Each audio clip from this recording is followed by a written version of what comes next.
المعتصر من المختصر من مشکل الآثار مال قاضی ابوالمحاسن از فقهای احناف.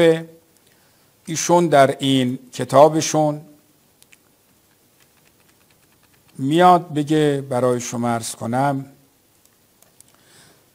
میگه در آیه 33 سوره احزاب تا از 29 که شروع میشه میاد خطاب برای ازواج پیغمبره و اقمنا الصلاة ایتینا الزکات تا انما یرید الله میرسد. این استینافون یک جمله مستقلیه، تشریفا لاهل البیت و ترفیعا لمقامهم.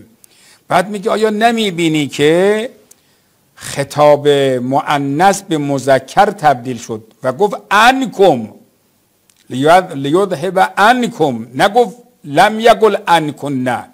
فلا حجت لاحد فی ادخال الازواج فی هذه الآیه.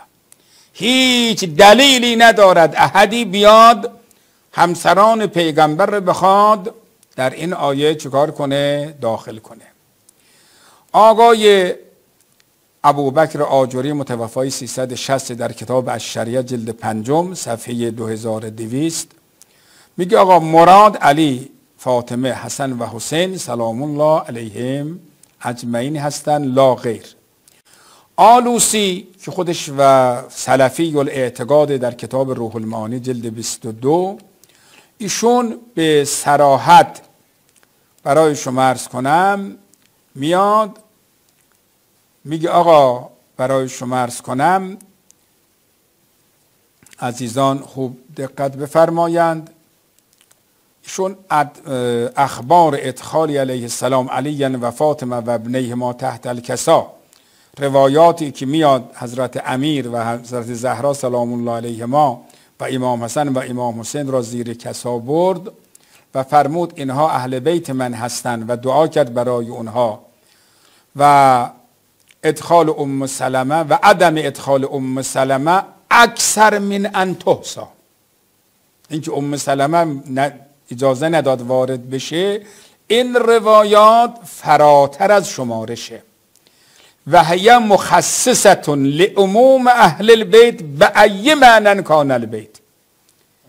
و این روایات تخصیص میدهد عموم اهل البیت را به هر معنا باشد بیت. فالمراد بهم من شملهم الکسا، مراد از این اهل البیت کسانی است که زیر کسا بودن ولا یدخل فیهم ازواجه.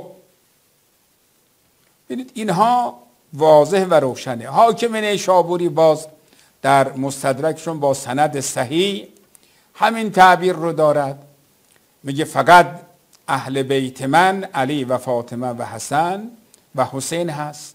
طحاوی در کتاب شرح مشکل الآثارش جلد 2 با تحقیق شعیب النعود ایشون میگه مراد از این آیه رسول الله علی فاطمه و حسن دون من سواهم، غیر از اینا هیچ کسی شامل نیست.